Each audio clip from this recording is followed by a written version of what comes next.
en 3 parties. Une première partie de 5 minutes, qui sera une présentation de Didier Lestrac, qui est directeur associé de Moon, suivi de l'intervention attendue par tous, de durer environ 45 minutes, de Madame Alliot.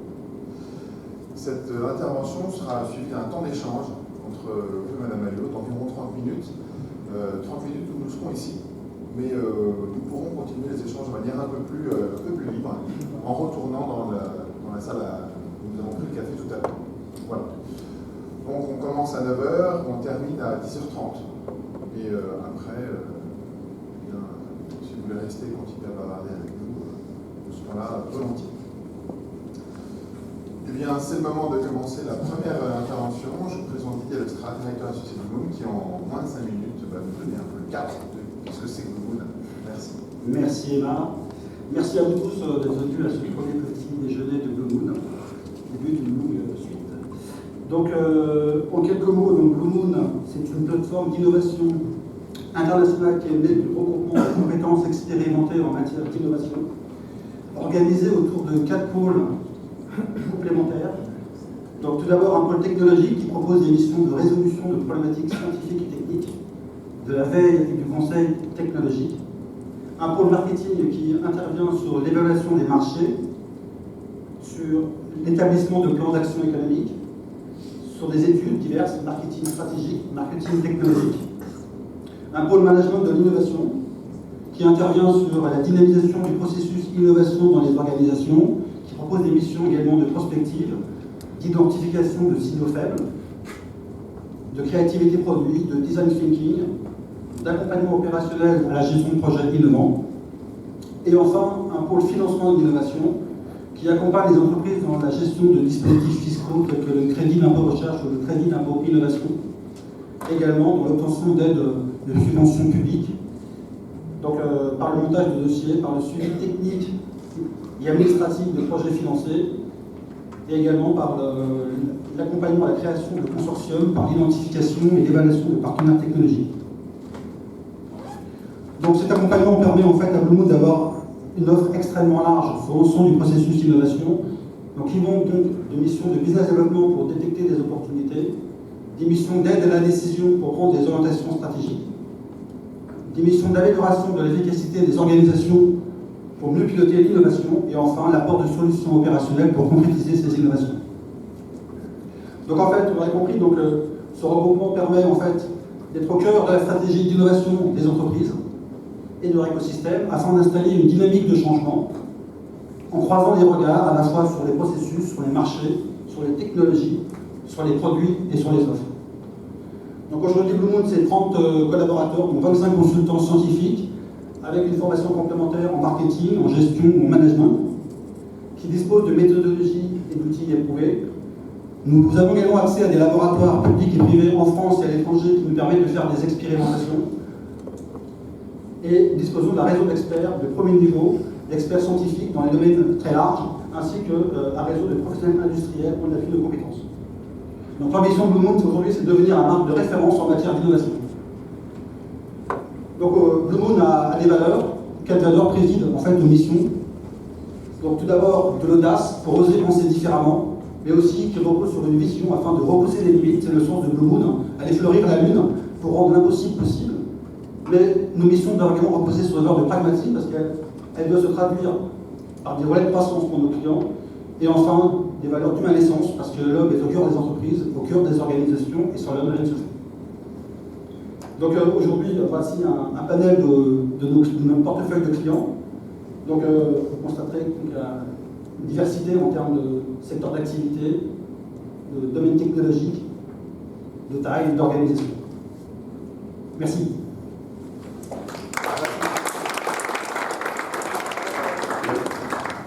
Alors, le temps que Mme Alliot se déplace dans le public, j'ai en profité pour vous la présenter un petit peu. C'est un peu un gageur parce que le parcours, et soit je passe 45 minutes, donc c'est tout, soit j'essaie de brosser quelques traits, c'est la deuxième option que je vais prendre.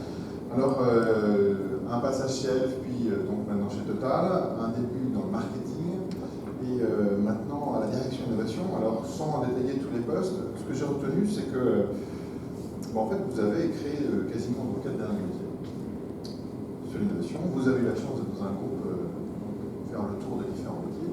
Et ce qui m'amuse, c'est que vous avez commencé par une formation en informatique, vous êtes passé par le marketing, et maintenant vous revenez un peu dans la sphère du service et des télématiques, une sorte de retour un peu aux sources. Voilà. Merci en tout cas d'accepter de nous présenter l'innovation comme pilier de la stratégie du groupe Total.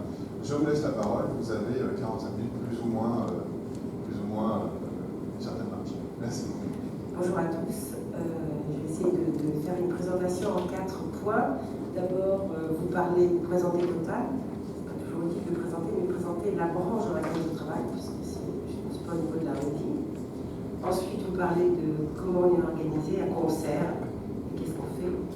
Et ensuite, montrer ce qu'on propose à nos clients internes, et enfin quelques exemples concrets de ce qu'on est en train de faire, que ce soit directement avec nous ou suite à des projets autres. Alors, d'abord le groupe Total, on passe assez rapidement, alors c'est toujours des slides avec beaucoup de chiffres. Sachez que le groupe Total est organisé en 3 grandes branches, l'exploration-production, ce qu'on dit en plaisantant chez nous, ce sont eux qui gagnent l'argent. Ensuite, nous avons le raffinage chimique et le pôle industriel, et puis ma propre branche qui est le marketing et services. Donc on peut aller... Voilà les 3 branches qui sont expliquées. Et ici, donc, la branche commerciale groupe Total. Ça peut vous paraître trivial, mais pour nous, c'est nouveau. Jusqu'à encore 2 ans et demi, nous étions dans une branche qui s'appelait raffinage et marketing. Donc, tout petit, des gens nous avaient expliqué qu'on était là pour distribuer les produits faits par les ingénieurs du raffinage ou les super foreurs de l'exploration-production. Là, vraiment, il a fallu créer une entité commerciale qui aujourd'hui est en charge de commercialiser tout ce qui est produits et services autour de l'énergie. Donc, on est leader en Afrique, c'est pas souvent connu. Bon, évidemment, quand on est en France, on pense aux stations Total en France, mais on est aussi très présent en Afrique et dans environ 160 pays avec des lubrifiants et des spécialités. Alors, quand on dit spécialité chez nous, en dehors des huiles automobiles ou tout ce qui est automotive ou industriel, on distribue des bitumes, des fluides spéciaux, du carburant pour les avions en ce moment, et puis du fuel lourd, etc. Donc c'est dans une palette assez large de produits et services. Et quand cette entité commerciale a été créée il y a 2 ans et demi, ça s'est accompagné évidemment d'une réorganisation pour répondre à cette ambition, et d'où la création de la direction innovation. Donc on peut passer rapidement les slides et peut-être aller sur ce qui est nos services et nos solutions multi-énergie. Quelques exemples aujourd'hui en matière de professionnels avec Gagne, c'est qu'on distribue notamment des cartes carburant professionnelles, celles qui servent à payer les achats de carburant, mais aussi péage et des parkings, et puis tout ce qui est service autour des lubrifiants, comme l'analyse de lubrifiants et la gestion de stock. Donc je ne détaille pas, mais ça c'est quelques exemples de ce qui est l'offre commerciale de Total dans le monde. Et puis surtout, ce qui nous caractérise, le slide suivant, c'est qu'on essaye toujours d'avoir une proximité et un ancrage local. Beaucoup de pétroliers concurrents, nos concurrents ne sont pas tous des pétroliers, mais beaucoup de pétroliers concurrents ont choisi de se désengager de façon commerciale de certains pays. Et chez Total, c'est vraiment dans notre branche, ce qui nous caractérise, c'est la proximité avec les clients et les forces de vente présentes sur le terrain.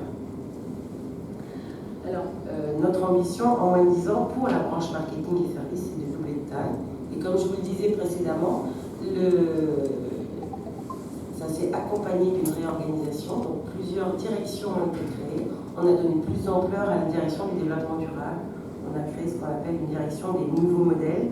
Et donc, notre direction a été créée il y a 2 ans, qui en fait est la résultante de plusieurs initiatives d'innovation qu'il y avait eu dans la branche les années qui ont précédé. Moi-même, je m'occupais entre autres d'innovation au niveau France, mais je faisais d'autres métiers comme le digital ou le service consommateur. Et il y avait une entité innovation dédiée aux spécialités dans le lubrifiant, qui est François Bénard qui est là, et l'homme en charge de l'innovation au niveau des lubrifiants. Et puis il y avait l'innovation au niveau de l'IT, et ce qu'on appelait à l'époque innovation participative, c'est-à-dire au niveau de la com, des challenges d'idées et des boîtes à idées pour les collaborateurs. En créant cette direction innovation, le directeur général de marketing et services a décidé de donner un message fort aux collaborateurs en leur disant voilà, l'innovation, ça fait partie des valeurs et des stratégies du groupe Total. Et donc la mission de la direction innovation sera non pas d'être au cœur de la R&D ou être au cœur du marketing, mais c'est bien d'être un métier support, comme il y a aujourd'hui au niveau des achats, comme il y a aujourd'hui au niveau des systèmes d'information. Moi-même, je suis rattachée au secrétariat général, donc je suis un métier support pour être un praticien de l'innovation et aider les collaborateurs de notre branche à innover, peut-être sur des segments qui ne leur sont pas familiers, mais en tout cas d'utiliser des méthodologies et des pratiques de l'innovation qui étaient jusque-là inconnues et d'installer la culture de l'innovation. Alors évidemment, on n'a pas attendu la création de la direction innovation pour être innovant chez Total, mais c'est aussi pour aider à sourcer les innovations qu'il y a un peu partout dans le monde. Alors notre posture, slide suivant, c'est donc d'être des professionnels d'innovation, de surtout pas être dogmatiques et de proposer des réponses sur mesure en fonction des problématiques qui nous sont apportées par les métiers. Donc on est des accompagnateurs et on n'est pas des faiseurs, quelquefois sur certains projets, mais en grande majorité non. Et puis de construire ce portefeuille, comme je vous disais, c'est un peu difficile dans 150 pays de collecter toutes les innovations. Donc c'est à nous d'assembler et de partager ce portefeuille des innovations, d'être catalyseur. On est là aussi pour fournir des insights au métier, entre autres sur la mobilité, et de partager et échanger, comme je le fais aujourd'hui, parce que je vais parler pendant 30 minutes, mais ça m'intéresse aussi de savoir ce qui se passe dans d'autres entités, dans d'autres grands groupes, pour savoir comment se déploie l'innovation. Alors, pour avoir fait un peu d'innovation avant de créer cette direction, c'est quand même beaucoup plus facile d'abord quand on est reconnu par son patron, poussé, et surtout quand on a des objectifs. Donc ces objectifs, ils sont au nombre de 3 au niveau de l'innovation. D'ici 2017, nous devons former 20% des collaborateurs à l'innovation, en sensibiliser 100% et identifier des innovations qui contribuent au RONET avec des produits et services de moins de 5 ans.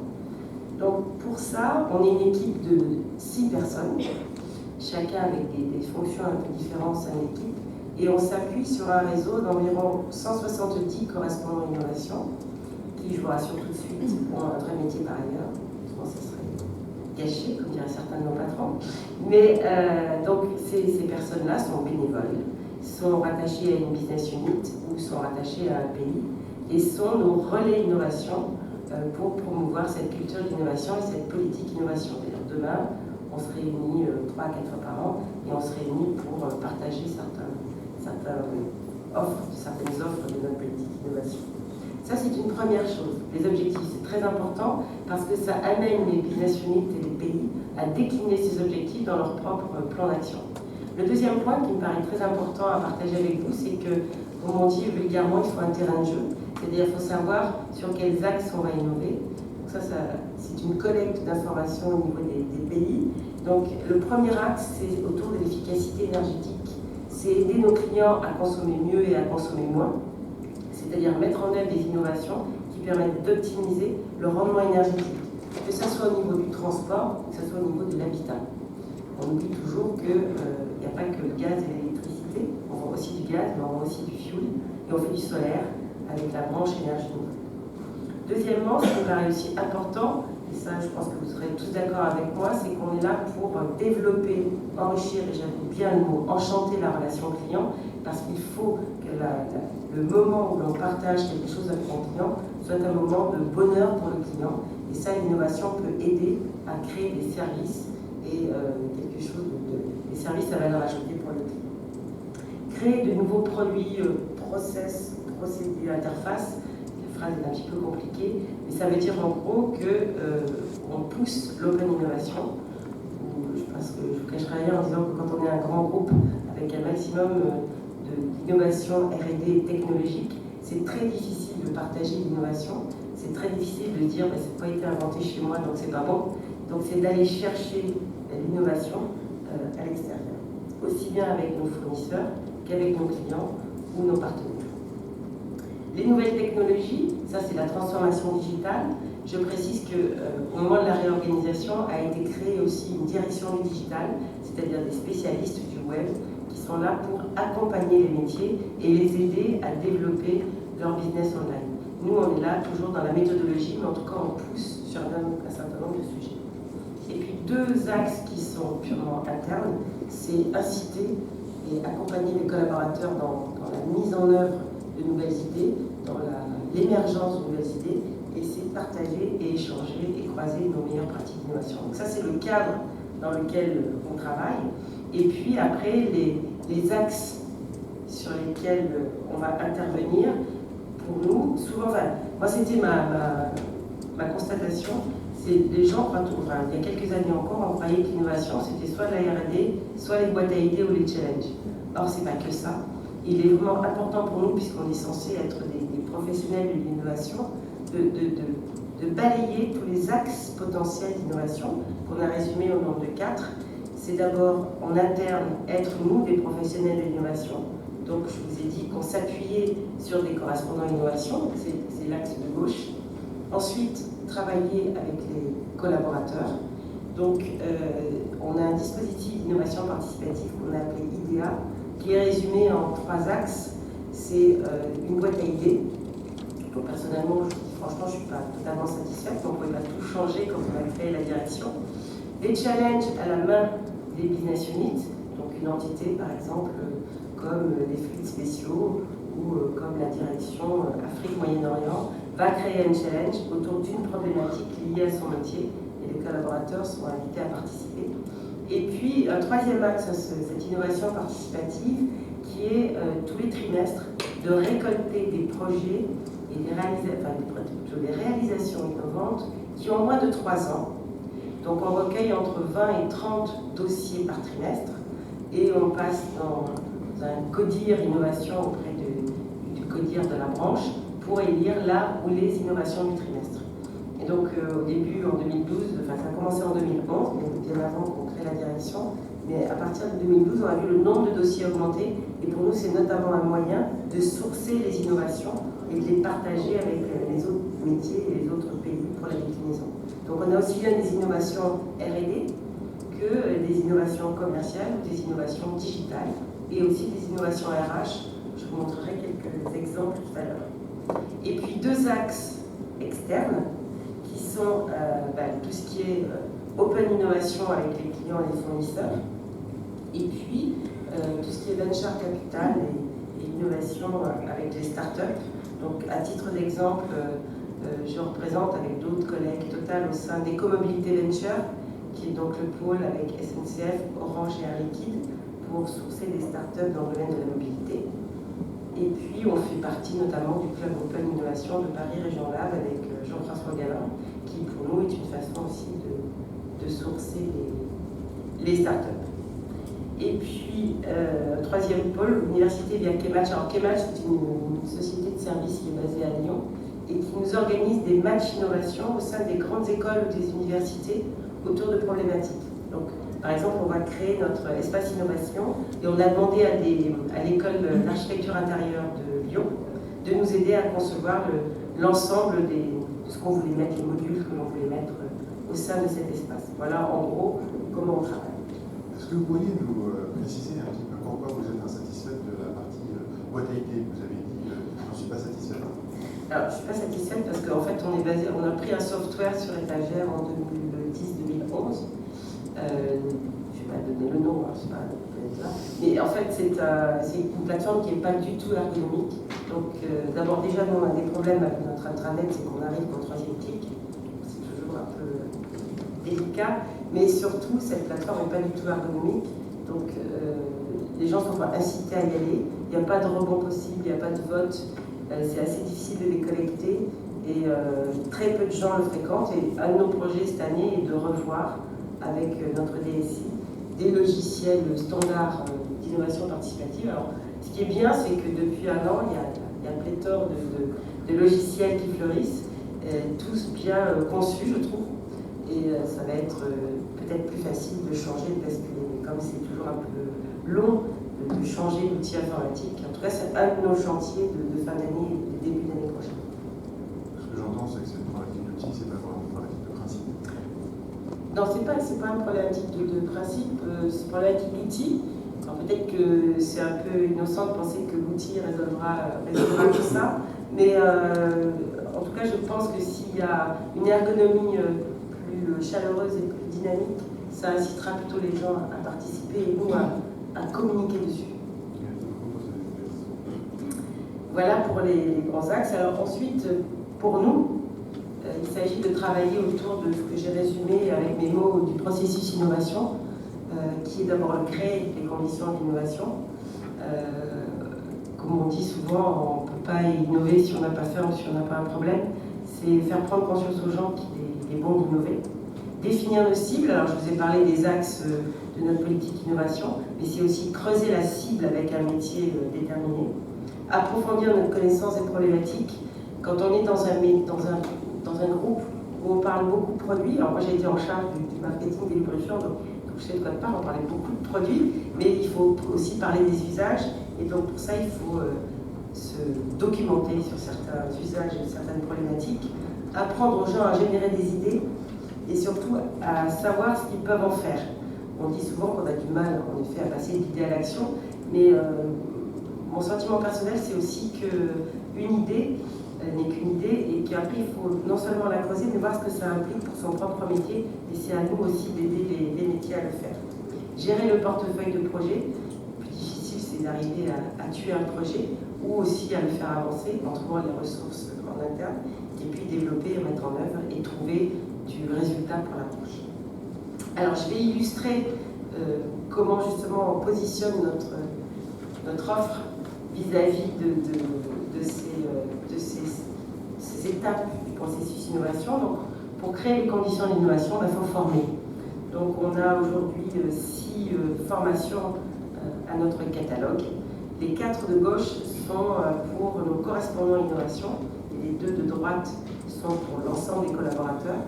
Donc, un parcours qui d'ailleurs a été créé avant que la direction soit formée il y a 2 ans. Donc, on le poursuit, on l'améliore, on essaye de l'étendre. Donc, pour les correspondants innovation, c'est leur donner l'occasion de savoir animer un atelier de créativité. Alors, évidemment, tout le monde ne le fait pas, mais en tout cas, c'est un stage de 2 jours plus un jour où on découvre les méthodes, les règles, et pour animer un atelier de créativité.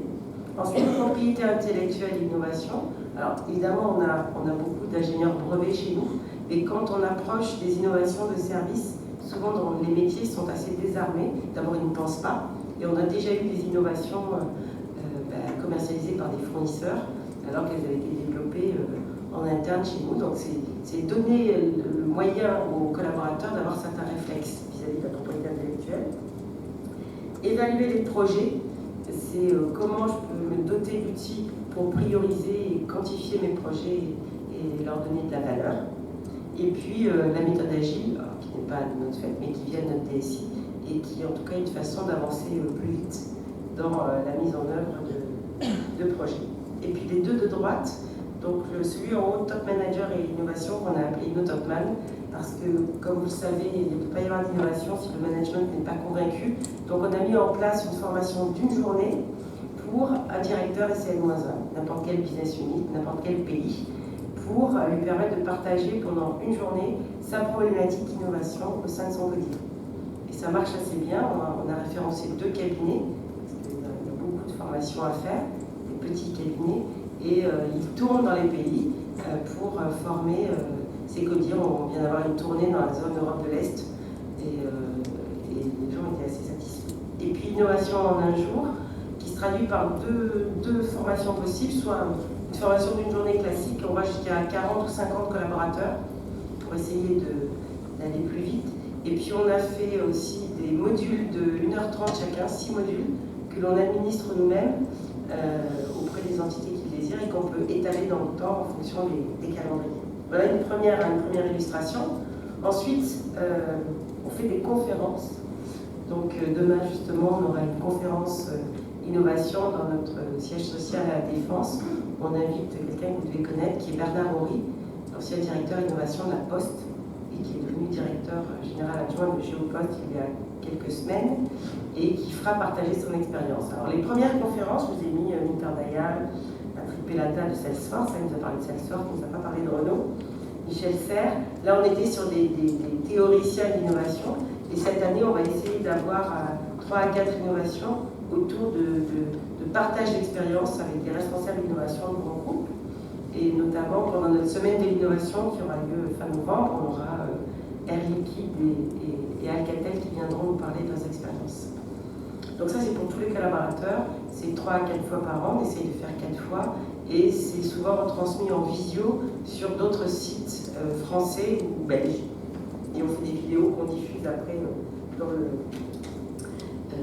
auprès des pays qui le sont. Alors sensibiliser, c'est aussi un des objectifs que l'on a. Donc pour ça on a créé un serious game, donc un vrai jeu. C'est pas du e-learning, qui s'appelle Playing.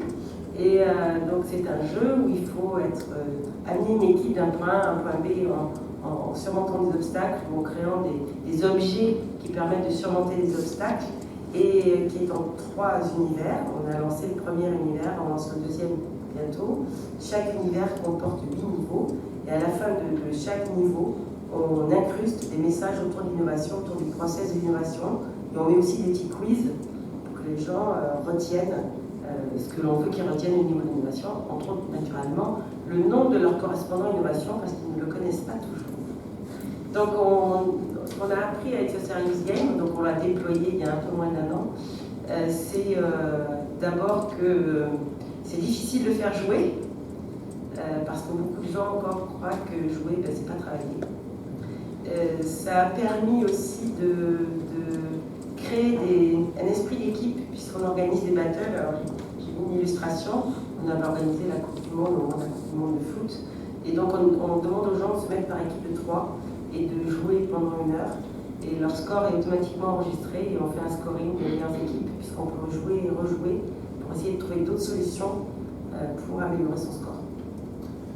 Sur le Playing, y a-t-il un facteur générationnel? De faire jouer, est-ce que c'est lié aux générations ou au genre? Alors, la population des informaticiens, on a des champions. Dans certains pays comme le Moyen-Orient ou Asie, ça a été étonnant de voir comment les gens se prenaient au jeu. Puisque à la finale de notre Coupe du Monde a opposé une équipe d'informaticiens de notre site de Grenoble à une équipe de Chinois. Et on a fait ça en visio, et bon, c'est les Grenoblois qui ont gagné, mais c'était intéressant justement de voir. Ce qui est intéressant de voir aussi, c'est que quand le patron joue, les N-1 jouent. Donc on a certains patrons de filiales qui se débrouillent très bien, notamment au Maroc, on a vraiment un champion, et après du coup on voit le taux de pénétration du jeu qui est directement proportionnel à ce qu'a dit le patron en matière de jeu. Merci. Et puis, bon, je vous ai dit approfondir la connaissance des problématiques. Donc, pour ça, on a de la veille. On essaie de donner des informations autour de plusieurs sujets, comme l'impression 3D, la mobilité, les startups, puisqu'aujourd'hui, on essaye de développer des façons de travailler avec les startups, la e-santé, le social data, et on essaye de nourrir un peu nos correspondants innovation avec ces données. Vous pourriez préciser un peu pourquoi ces sujets-là sont d'intérêt, excusez-moi, pourriez-vous préciser pourquoi ces sujets-là sont d'intérêt pour Total? Enfin, on a un peu du mal sur le light tracking. Alors, light tracking, c'est pas nouveau. Aujourd'hui, light tracking, c'est utilisé notamment pour les sites web. Mais même si c'est pas mon métier, c'est utilisé dans les métiers, ça a été utilisé dans les métiers d'exploration de production avec des géologues, parce qu'ils ont cherché à savoir, quand ils étudient des cartes géologiques, où va se poser l'œil du géologue pour déterminer des points d'attention. C'est à ça que ça sert aussi. Pour l'impression 3D, François parlerait mieux que moi qui s'occupe de lubrifiant, mais l'impression 3D, c'est de se dire si je veux envoyer une maquette de bidon d'huile à l'autre bout du monde, c'est peut-être mieux d'avoir une impression 3D. Puis la e-santé, je crois que quand on travaille avec les constructeurs automobiles s'intéressent beaucoup à ça. Ça peut être une façon de s'approprier certaines problématiques. Il ne faut pas oublier non plus que, comme on est en Afrique, on est souvent le seul point de vente à des kilomètres à la ronde et qu'on peut développer des solutions autour de ça. Entre autres, je n'ai pas détaillé tout à l'heure, mais on est en partenariat avec Orange pour le paiement par mobile en Afrique, puisqu'ils sont passés directement de la case rien à je paie par mon mobile. Et donc aujourd'hui, il y a 4 ou 5 pays qui sont en déploiement. voilà à peu près ce qu'on peut dire là-dessus. La mobilité, ben, tout est intéressant, surtout autour du traitement des données.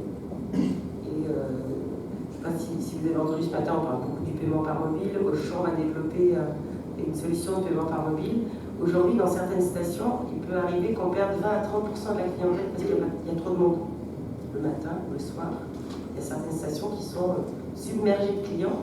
Si on arrive à trouver des façons de connecter le véhicule au paiement ou à la pompe rapidement, c'est toujours ça de gagner, à la fois pour le client parce qu'il va plus vite, et à la fois pour nous pour générer plus de volume. Voilà, alors autre chose que l'on fait aussi, donc je vous ai dit qu'on était censé animer des ateliers de créativité.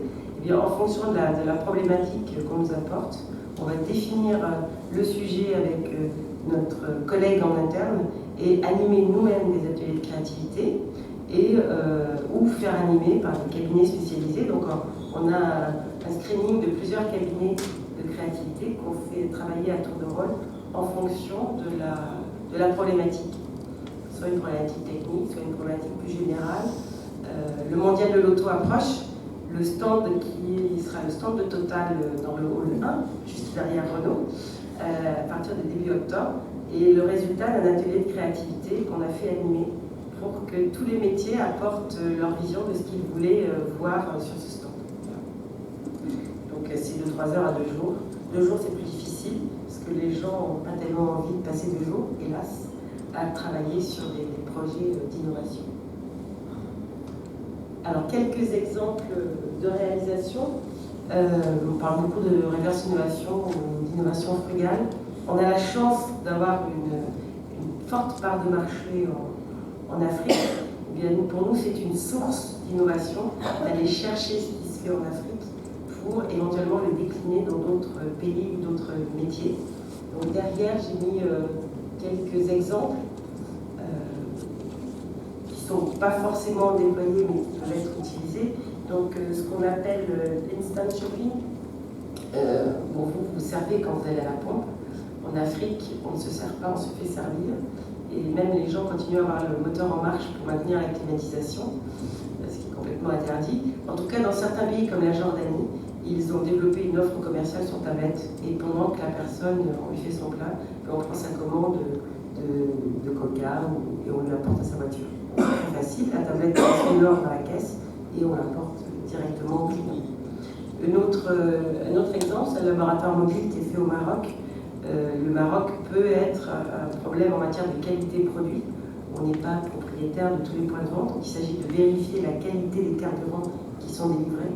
C'est souvent source de problème. Et donc on a un laboratoire mobile qui se déplace et ça permet d'avoir instantanément la qualité. Alors REPS, c'est un mot un peu barbare, quelque chose qui a été fait à Madagascar. Donc ça c'est plutôt une innovation sociétale dans le développement durable. On construit des bassins de rétention d'eau près des stations-service pour mettre de l'eau à disposition de la population. Et puis le dual fuel, alors ça je ne peux pas très bien en parler, c'est quelque chose qui avait été fait en Argentine, je ne sais pas pourquoi je l'ai mis là, parce qu'on a parlé aussi d'Afrique. En tout cas c'est pour montrer qu'il y a certains pays comme la zone d'Amérique qui apportent des innovations. C'est un carburant qui est à la fois diesel et GPL pour alimenter certains points. Voilà, c'était un petit éventail d'innovations que l'on source. Sur le slide suivant, une maquette, qui est encore une maquette parce qu'on va lancer début octobre, justement pendant le mondial de l'auto. Ce sera une plateforme d'idéation client où on invitera les clients à déposer des idées en fonction de questions précises. Donc c'est qu'est-ce que je peux faire pour améliorer les toilettes des stations-service, qu'est-ce que je peux faire pour améliorer le service aux professionnels, etc. Donc il y a un comité qui va se réunir régulièrement, regarder les idées sur la plateforme, voter et les mettre en œuvre au fur et à mesure. Alors là, j'ai voulu mettre cet exemple parce que moi, cette plateforme, je l'attends personnellement depuis 5 ans. Donc c'était une idée récompensée en 2009 lors d'un challenge, reproposée en 2012. Et notre boulot à la direction innovation, ça a été d'accompagner les ateliers de prototypage de cette plateforme et de former un peu le métier à comprendre ce que ça allait lui apporter. Et donc on lance avec un logiciel qui est celui d'une start-up israélienne qui s'appelle Q-Markets, je ne sais pas si vous connaissez. Et donc on a utilisé cette plateforme ce logiciel sur l'étagère. Pouvez-vous nous donner un peu plus de détails sur cette plateforme et son impact administratif et son impact en termes de fonctionnement interne? Alors en termes de fonctionnement interne, ça va être le service consommateur qui aujourd'hui gère tout ce qui est dossier de demande d'information de clients et de réclamation. On a une plateforme qui est basée à Poitiers avec des plateformes sous-traitées et ensuite 6 personnes qui sont à Paris pour des dossiers plus compliqués. Et une de ces personnes va être dédiée à l'animation de la plateforme pour recueillir des idées. On intervient entre autres déjà sur une plateforme automobile que vous connaissez peut-être qui est Caradisiac pour répondre aux questions sur les carburants. Et bien c'est la même personne qui va faire ça. C'est un community manager un peu technique. Et ensuite on va réunir plusieurs métiers autour des lubrifiants France, station-service, fuel, qui examinera les idées et les creusera. J'ai répondu à votre question là. Très bien, merci infiniment. Alors, on a beaucoup parlé du digital. Alors là, il y a quelques exemples. C'est 3 exemples d'innovation. Enfin, pour Total, c'est une innovation. En haut, c'est Fuel Market. C'est-à-dire que maintenant, vous pouvez commander votre fuel en ligne. Ce qui était assez difficile à mettre en œuvre chez nous, parce que quand vous avez des filiales qui vendent du fuel en région avec des assistantes commerciales, faire passer l'idée qu'on ne va pas cibler le même segment de marché ni le même segment de population, c'est un peu difficile. Ça a pris du temps. Et aujourd'hui, on ne phagocyte absolument pas notre clientèle traditionnelle et ça permet entre autres de choisir son créneau de livraison. Le deuxième exemple que j'ai voulu montrer, c'est une marine. Donc ça, c'est les lubrifiants pour les gros tankers partout dans le monde. C'est une application qui permet de passer commande des produits et de même avoir le bon de livraison sur le mobile. Donc ça, c'est vraiment une application professionnelle. À droite, je n'ai pas mis de titre, mais c'est encore notre filiale Maroc. Aujourd'hui, quand on vend des lubrifiants un peu partout dans le monde, c'est pas comme en France, on a des distributeurs. On a des distributeurs de lubrifiants. Et là, on a créé, nos collègues de Total Maroc ont créé quelque chose qui permet au distributeur de gérer lui-même sa base de données, de fidéliser ses propres clients et surtout d'avoir une gestion de stock en temps réel. Donc ça, notamment, ça a été l'innovation du trimestre qu'on a décerné la semaine dernière. Alors, pour dire aussi que l'innovation, c'est partout, derrière, on parle d'innovation RH. Alors, j'ai choisi 2 exemples. À gauche, c'est chez nous, chez Total, on a ce qu'on appelle les gestionnaires de carrière, des gens qui s'occupent de notre carrière, qui font des plans de remplacement, qui essayent de déterminer les bons profils pour les bons postes. Et ça n'existait jusqu'à présent que pour les cadres. Et bien, depuis 1 mois, ça existe aussi pour les non-cadres. C'est-à-dire qu'il va y avoir une gestion de la population, ce qu'on appelle les OECAM, par bassin d'emploi et par région, pour permettre une meilleure mobilité et une meilleure flexibilité sur les emplois. C'est la première fois que ça existe dans notre groupe, dans les autres branches, ça n'existe pas. À droite, c'est un autre exemple. Là, c'est pour le Sénégal. Donc, comme je vous ai dit, on n'est pas tout le temps propriétaire de nos stations-service, loin s'en faut. Et donc, on a des propriétaires ou des caissiers ou des gestionnaires de stations-service. On a créé avec le CESAG, qui est la chambre de commerce, je crois, du Sénégal, une formation professionnelle le soir ou par MOOC pour ce personnel en station-service, pour leur apprendre à peut-être créer leur propre entreprise une fois qu'ils auront plus envie d'être caissiers ou gérants de station-service, et en tout cas leur donner un diplôme de gestionnaire de PME. Ensuite, pour vous donner d'autres exemples, puis après j'aurai bientôt fini, c'est nous les animations qu'on peut faire. Donc je vous ai parlé de la semaine de l'innovation, ça va être notre 3e édition. Donc, pendant une semaine, sur notre siège, mais aussi dans toutes nos filiales, on incite les filiales à parler d'innovation. Donc cette année, on sera sur le thème du tour de monde de l'innovation, pour montrer que chez Total, on innove partout. On va notamment sélectionner une dizaine d'innovations pour décerner l'innovation, la Golden Innovation, celle qui, depuis 3 ans, fait le plus de succès. On invite aussi beaucoup de conférenciers. On a une journée aussi sur le digital. On invitera le DG France de Twitter pour qu'il nous parle du digital. Et on lancera donc l'univers 2 de notre Servilienne. Il y aura plein d'autres événements. On va faire des rencontres avec des startups sur des problématiques précises. Et on inaugurera notre laboratoire innovation, que j'attends depuis 2 ans, qui est des locaux sur notre siège social, qui seront à la fois des locaux pour permettre des ateliers de créativité, pour permettre du prototypage et pour exposer des projets en cours. Voilà ce que je peux vous dire. Et puis, donc, Emma m'a demandé de vous résumer ce que je trouvais important dans la fonction. Alors, ce que je trouve important, c'est pas forcément exhaustif, mais ce dont je m'aperçois au bout de 2 ans, c'est qu'il est très difficile de faire innover ceux qui n'ont pas envie, et surtout, ça dépend de la maturité et de la culture du pays. Quand on a préparé, ce que je disais, c'est que quand on est patron d'une filiale en Asie et qu'on a une croissance à 2 chiffres, et qu'on a déjà du mal à trouver les vendeurs qualifiés pour aller vendre les lubrifiants sur le terrain, aller parler d'innovation au patron de la filiale, c'est perdre son temps. Ça veut dire qu'il n'est pas prêt. Quand aussi quelqu'un est nouveau dans sa fonction, une réorganisation ou beaucoup de changements dans des fonctions, pour moi c'est 6 mois d'innovation perdue, parce qu'il faut que la personne soit déjà en phase d'être à même de juger son propre boulot, ses points forts, ses points faibles pour nous appeler. Ça c'est une chose. On pratique d'ailleurs des analyses de maturité de l'innovation à la demande avec certains métiers. Et penser usage et moins produit, alors ça c'est très très difficile chez nous, dans certains métiers. C'est de dire j'ai un produit, il est super bon, mais on n'a pas du tout testé l'appétence auprès du public et on n'a pas du tout réfléchi en termes d'usage. Donc c'est essayer de se dire parcours client, qu'est-ce que j'en fais et qu'est-ce que je propose. Développer nos bonnes pratiques en open innovation. Alors juste pour l'anecdote, on essaye aujourd'hui de recenser toutes les startups qui sont en contact avec des métiers chez nous, parce que c'est en train de devenir une grande mode. Il ne faudrait pas épuiser certaines startups. Quand elles en sont à leur 5e entrevue chez nous, qu'elles n'ont toujours pas avancé, c'est souvent du temps perdu. Donc on travaille justement avec une startup qui s'appelle UMAP et qui nous aide à construire notre base de données, notre CRM de startup, pour recenser et partager ce qu'on fait en open innovation. Et on essaye toujours d'avancer là-dessus. Un autre exemple, c'est que des plateformes d'open innovation comme Innocentive, Lipios, Présence, ce sont des plateformes sur lesquelles on peut trouver des solutions techniques et on essaye de travailler avec nos collègues de la recherche là-dessus. Parler aux métiers qui ont faim, j'ai volontairement laissé ça. Il est inutile de s'épuiser à essayer de parler d'innovation à quelqu'un qui ne peut pas entendre parler d'innovation. Et d'abord parce que souvent, ils ne se sentent pas en danger. Deuxièmement, c'est qu'il a suffisamment de chiffre d'affaires ou son objectif, sa priorité n'est pas là. Donc aujourd'hui, moi, j'attends en général qu'on m'appelle.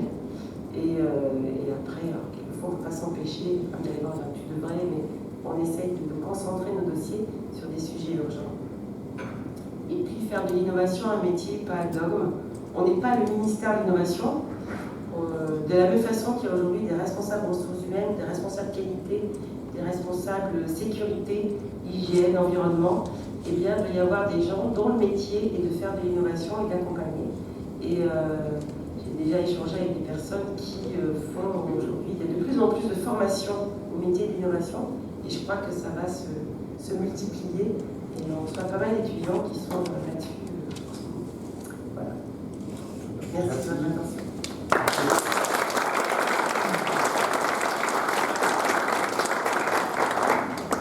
Je vous propose d'ouvrir un temps d'échange avec l'Assemblée, un temps de questions. Il est une tradition chez nous, quand on pose une question, avant on donne un côté positif qu'on a aimé dans la présentation. Donc, je vais me prêter à l'exercice en premier. Je vais vous poser une première question. Alors d'abord, j'ai bien aimé ce tour d'horizon à 360 degrés. On a vu du digital, on a vu du Maroc, on a vu de la Jordanie, on a parlé de l'IT, on a parlé de RH. On voit un domaine extrêmement large et ça m'a beaucoup enthousiasmé. Ma question est la suivante. Dans vos exemples, il y a beaucoup d'exemples qui viennent du Maroc, du Sénégal, de Jordanie. Vous avez fait un point sur la culture. Est-ce que selon vous, la France et l'Europe est bien préparée ou en est-elle à sa maturité innovante? Ah oui, alors d'abord, FuelMarket.fr, c'est un projet français. La plateforme d'open innovation, c'est un projet français. C'est vrai que c'est un peu ma faute, c'est que à chaque fois, mon patron me dit tu parles trop de la France et pas assez des autres pays. La France, d'abord, c'est notre siège social, donc on a beaucoup d'interlocuteurs basés en France, on travaille avec eux. La France, sur certains sujets, va être capable d'innover. Il y a certains de nos business models qui commencent à être en danger, et donc les gens s'en préoccupent. C'est quand même important.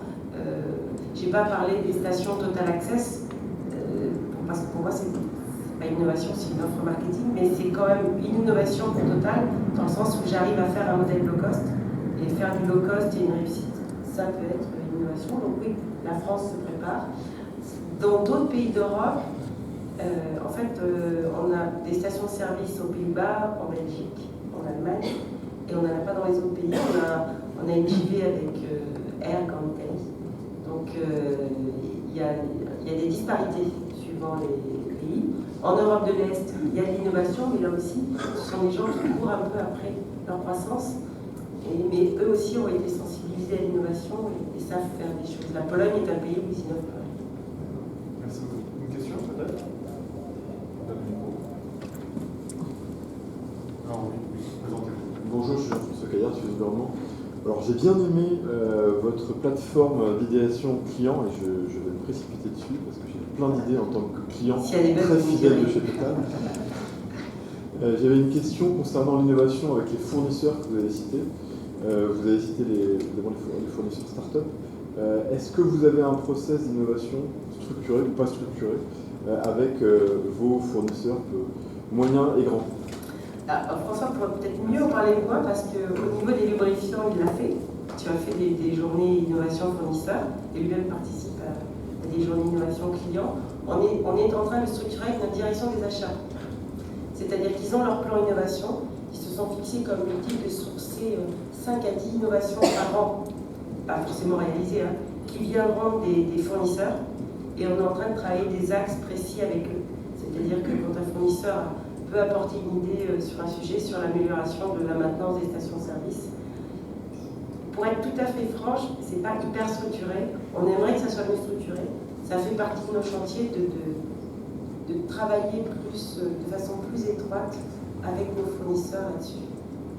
Quelqu'un d'autre a une question?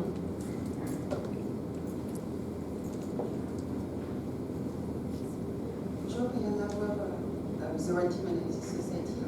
Alors tout d'abord, j'ai aimé toute la présentation, très intéressant. Je ne suis pas du tout dans l'innovation, donc ça m'a d'autant plus intéressé.